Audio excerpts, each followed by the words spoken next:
الحمدللہ رب العالمین والصلاة والسلام علی رسولہ الامین وعلی آلہ واصحابہ اجمعین الی یوم الدین. قال اللہ تعالی فی القرآن المجید والفرقان الحمید واعوذ باللہ من الشیطان الرجیم بسم اللہ الرحمن الرحیم وَلَتَجِدَنَّهُمْ أَحْرَصَ النَّاسِ عَلَى حَيَاةٍ وَمِنَ الَّذِينَ أَشْرَكُوا يَوَدُّ أَحَدُهُمْ لَوْ يُعَمَّرُ أَلْفَ سَنَةٍ وَمَا هُوَ بِمُزَحْزِحِهِ مِنَ الْعَذَابِ أَنْ يُعَمَّرَ وَاللَّهُ بَصِيرٌ بِمَا يَعْمَلُونَ. صدق اللہ العظیم. رب اشرح لي صدري ويسر لي أمري واحلل عقدة من لساني يفقهوا قولي. رب يسر ولا تعسر وتمم بالخير سبحانك لا علم لنا الا ما علمتنا انك انت العليم الحكيم. رائچور شہر کے اجتماع میں شریک اس ورچوئل پلیٹ فارم میں خواتین و حضرات، بزرگوں، نوجوانوں، دوستوں، ساتھیوں اور عزیزوں، یہ میرے لیے بڑی مسرت کی بات ہے کہ آج آپ سے اس میڈیم کے ذریعے سے ملاقات ہو رہی ہے. ایک زمانہ تھا کہ میں رائچور شہر بہت آیا کرتا تھا. جب میں ایس آئی او کے زی ڈی سی میں تھا یا اس کے بعد میں صدر حلقہ بنا یا پھر صدر تنظیم کے زمانے میں بھی کافی مرتبہ آنے کا موقع ملا. پھر اس کے بعد جماعت کے پروگراموں کے حوالے سے بھی کبھی کبھی ایک دو مرتبہ شرکت کی سعادت ملی. آپ کے امیر مقامی عاصم صاحب نے جب مجھ سے کہا تو میری خواہش ہوئی کہ آپ حضرات سے ملاقات ہو جائے، کچھ باتیں ہو جائے اور اس سے پرانی یادیں تازہ ہو جاتی ہیں، طبیعت میں خوشی کی ایک لہر دوڑ جاتی ہے. مجھ سے کہا گیا ہے کہ کورونا وبا، اس کے جو نفسیاتی اثرات ہیں وہ اور مومنانہ کردار، اس پر کچھ باتیں عرض کروں. ہمارے دوستوں نے مجھ سے یہ بتایا اور یہ واقعہ ہے کہ کورونا وبا کی پینڈیمک کے نتیجے میں آئے دن ہم خبریں سن رہے ہیں. اپنے قریبی رشتہ دار اور ساتھی، جماعت کے دوست و احباب یا محلہ اور شہر کے بہت سے لوگ ایک کے بعد دیگرے اللہ تعالیٰ کو پیارے ہوتے جا رہے ہیں. بعض لوگوں کا سوال ہے کہ کیا واقعی اموات کی کثرت ہوئی ہے یا سوشل میڈیا کی اویلیبلٹی کی وجہ سے ہماری زندگی میں اس کا پریزنس کی وجہ سے ایسا لگتا ہے. سچی بات یہ ہے کہ اموات کی کثرت ہوئی. قبرستانوں کا ریکارڈ بتاتا ہے کہ جہاں ہفتے میں 25 موتیں ہوتی تھیں شہر بنگلور کے قبرستان میں، وہاں دن میں 25 میتیں آتی ہیں. ایسے ہی مختلف قبرستانوں کا معاملہ. مرنے کی خبریں سن کر طبیعت کے اندر بہت سے لوگوں کو گھبراہٹ پیدا ہو رہی ہے، مایوسی پیدا ہو رہی ہے، سیڈنس میں وہ جا رہے ہیں، فیلنگ ڈاؤن ہے. وہ ڈپریشن تو ایک بڑی اصطلاح ہے. کچھ لوگ ڈپریشن میں بھی جاتے ہوں گے، لیکن عام طور پر یہ محسوس کیا جا رہا ہے، اور کیا غیر دیندار اور کیا دیندار اور کیا تحریکی حلقے ایک فطری طور پر ذہنی دباؤ اور تناؤ کی کیفیت محسوس کر رہے ہیں. موت کا یہ کھلے عام منظر اور اس پر مزید تصویریں اور ویڈیوز بھی کیونکہ پوسٹ ہو جاتی ہیں، اس سے طبیعت کے اندر ایک بے قراری پیدا ہو. خوف کی کیفیت پیدا ہو رہی ہے اور نفسیاتی عوارض پیدا ہو رہے ہیں۔ دیکھیں نفسیاتی عوارض جب کہتے ہیں، نفسیاتی مسائل جب کہتے ہیں تو ایک ہے بیہیویئرل پرابلم، ایک ہوتا ہے اس سے اوپر ایموشنل پرابلم، ایک اس سے اوپر ہوتا ہے نیورولوجیکل پرابلم۔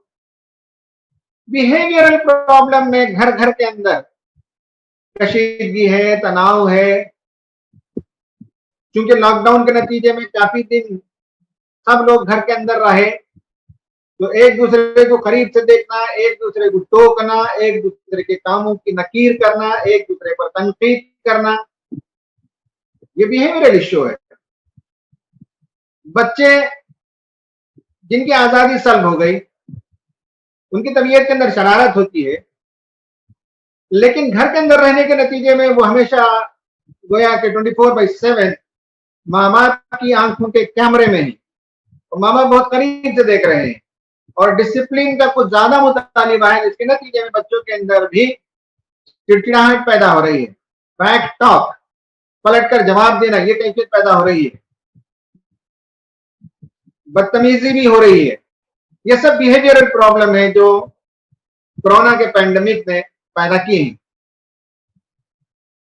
ڈومیسٹک وائلنس بھی بڑھ گیا ہے، ایک رپورٹ بتاتی ہے کہ 65% ڈومیسٹک وائلنس میں اضافہ ہوا ہے۔ گھروں کے اندر جو کشیدگی ہے، گھروں کے اندر جو کبھی مار پیٹ کی کیفیت ہو جاتی ہے، اس میں اضافہ ہوا ہے۔ These are all behavioral problems۔ اس سے اوپر ہے ایموشنل پرابلم، جیسے میں نے کہا کہ خوف کی کیفیت کہ کہیں کورونا ہمارے گھر بھی نہ آ جائے، کورونا کے نتیجے میں کہیں موت واقع نہ ہو جائے، کہیں نوکری چلی نہ جائے، اور بعضوں کی جو نوکریاں چلی گئی ہیں اس سے بھی طبیعت کے اندر ایک مایوسی کی کیفیت پیدا ہو رہی ہے۔ یہ سب ایموشنل ایشوز، بیمار ہو جانے کا ڈر، موت کا ڈر، کورونا کا ڈر، لائف پارٹنر کے بچھڑ جانے کا ڈر، یا کچھ لوگوں کے جا چکے ہیں، گھروں میں اموات ہو چکی ہیں، اس سے ایموشنل پرابلمس ہو رہے ہیں۔ اور ایک ہے نیورولوجیکل پرابلم جو بڑی سطح کی چیز ہے، جس میں ڈپریشن ہے اور سوسائیڈل ٹینڈنسیز ہیں، یہ اوپر کے درجے کی چیز۔ تو نفسیاتی امراض کے پیدا ہونے کے سلسلے میں ورلڈ ہیلتھ آرگنائزیشن کا کہنا ہے کہ اس پینڈیمک کا یہ فطری بائی پروڈکٹ ہے، یہ لازمی طور پر ایسا ہوگا، اور اس ادارے کا کہنا ہے کہ یہ وقتی ہے اور اس کے بعد سب معاملات ٹھیک ہو جائیں گے۔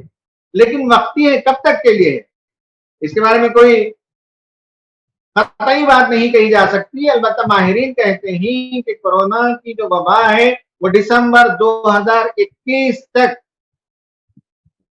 باقی رہنے والی ہے، یہ مہینے دو مہینے میں جانے والی چیز نہیں ہے۔ اللہ بہتر جانتا ہے، ہم نہیں جانتے، لیکن جو اس کے ماہرین سائنٹسٹ ہیں انہوں نے جو پریڈکٹ کیا ہے وہ یہ ہے کہ یہ وبا پورے 2 سال رہے گی، یعنی جنوری فیبروری میں، یا بلکہ دسمبر میں شروع ہوا تھا چائنا میں، اگر آپ جنوری 2020 سے مانیں گے تو دسمبر 2021 تک 2 سال اس سے نبرد آزما ہونا ہے۔ تو اب میں یہ بتاؤں گا کہ اس میں مومنانہ کردار کیا ہے، اس پینڈیمک کے ساتھ جینا ہے، یہ ایک حقیقت ہے، یہ کوئی واہمہ نہیں ہے، یہ کوئی حوانی جو کھڑا کیا گیا ہے، یہ سازش نہیں ہے، یہ لیب انجینئرڈ وائرس نہیں ہے۔ اللہ تعالیٰ ہر زمانے میں اس طرح کی پینڈیمک بھیجتا رہا۔ اب اس کی تاریخ دیکھ لیجیے، کبھی کبھی تو ایسا ہے کہ دنیا کی 25% آبادی ختم ہو گئی، جو بلیک ڈیتھ کی پینڈیمک آئی تھی 1919 اور 20 میں جو وبا آئی تھی، اس میں بھی کئی کروڑ لوگ مرے تھے۔ اب چونکہ ہیلتھ فیسلٹیز زیادہ بہتر ہو گئی تو جلدی سے اس پر گویا کہ قابو پایا گیا، ورنہ اس سے پہلے تو موتیں بہت زیادہ ہوتی۔ تو میں یہ عرض کر رہا ہوں کہ مومنانہ کردار اس وقت کیا ہونا چاہیے؟ کیا ڈر جائیں، کیا گھبرا جائیں؟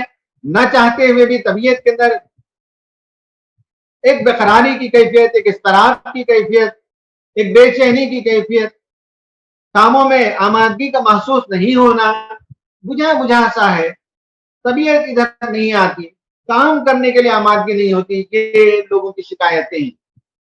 اس کی جو نفسیاتی جو علاج ہی اس وقت میرا موضوع نہیں ہے، البتہ میں مومنانہ کردار کے حوالے سے قرآن و سنت کے روشنی میں کچھ حل تجویز کروں گا۔ میں چاہتا ہوں کہ اجتماع میں جتنے لوگ شریک ہیں وہ اپنے آپ سے 4 سوال کریں۔ نمبر 1 ہے کہ کیا مجھے مرنا نہیں ہے؟ اس کا جواب آپ لکھ لیجیے۔ دوسرا سوال یہ ہے کہ کب مرنا چاہیے؟ تیسرا سوال یہ ہے کہ کیسا مرنا چاہتے ہیں؟ اور چوتھا سوال یہ ہے کہ کیا خدا سے ملاقات کے لیے تیاری ہو گئی ہے؟ یہی 4 وہ سوالات ہیں جن کے میں جواب دوں گا، جس میں حل پوشیدہ ہے، جس میں سلیوشن موجود ہے، جس میں دلوں کو اطمینان ہوتا ہے۔ یہ سوال ایک اور بار میں ریپیٹ کرتا ہوں، don't I want to die, کیا میں مرنا نہیں چاہتا ہوں؟ Number 2، when do I want to die, میں کب مرنا چاہتا ہوں؟ How do I want to die, میں کیسے مرنا چاہتا ہوں؟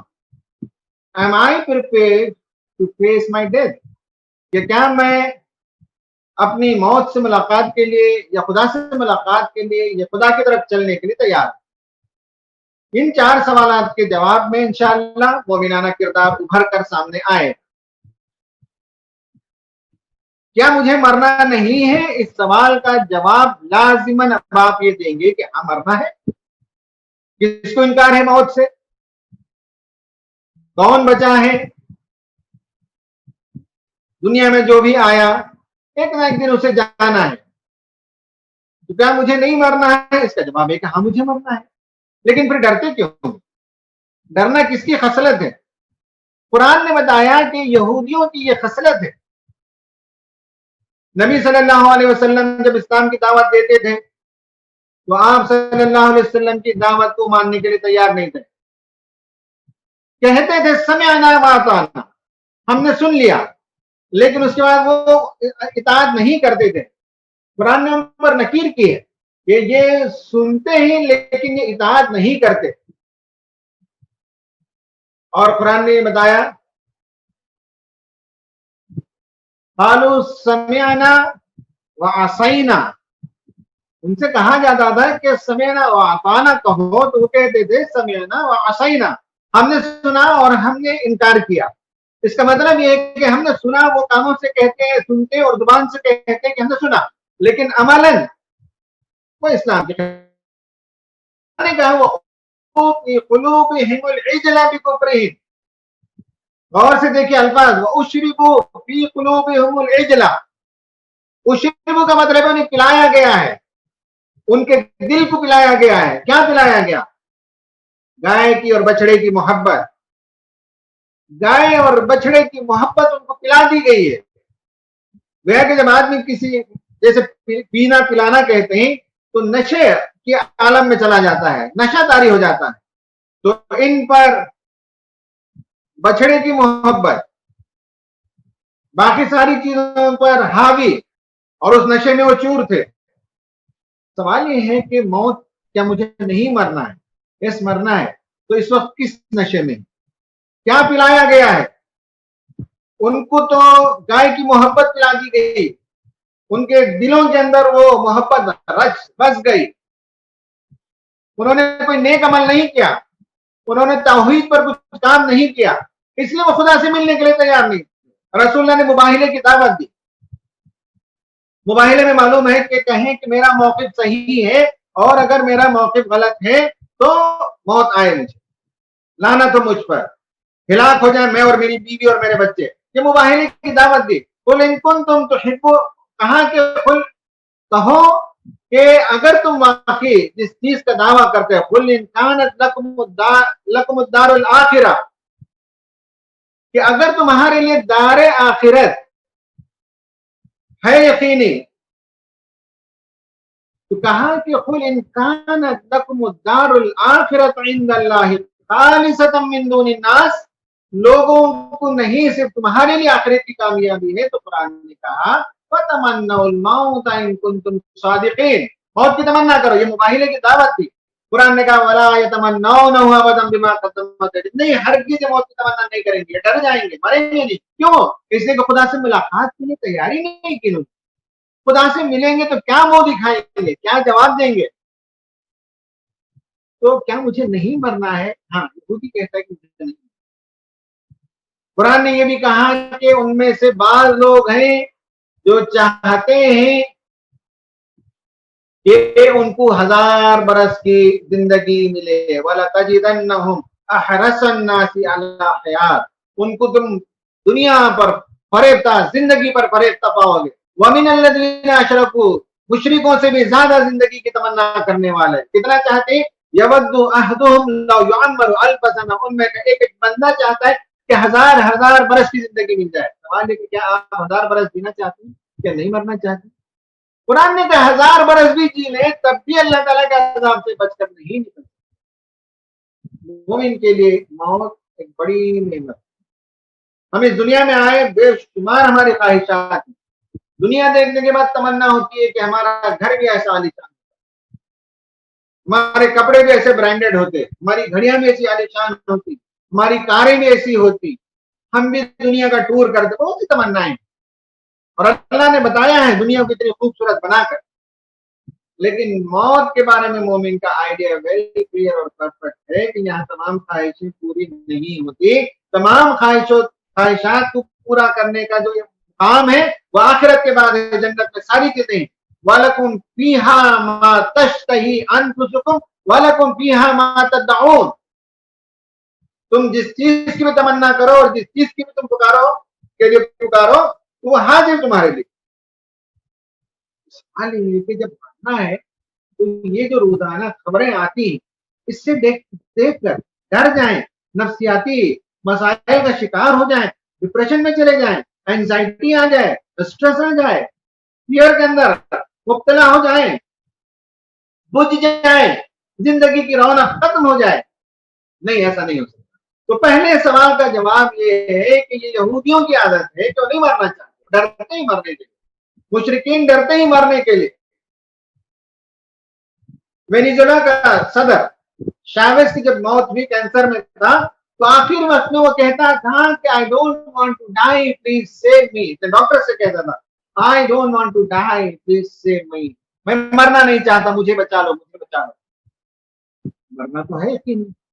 تو پہلے سوال کا جواب یہ ہے کہ اللہ تعالیٰ سے ملاقات کے لیے ڈرتے ہیں کفار و مشرکین یا ملحدین یا یہود، جن کے بارے میں قرآن نے صاف طور پر کہا کہ یہ ڈرتے ہیں اور جو کچھ انہوں نے کیا اس کے نتیجے میں یہ اللہ تعالیٰ سے ملاقات کے لیے تیار نہیں۔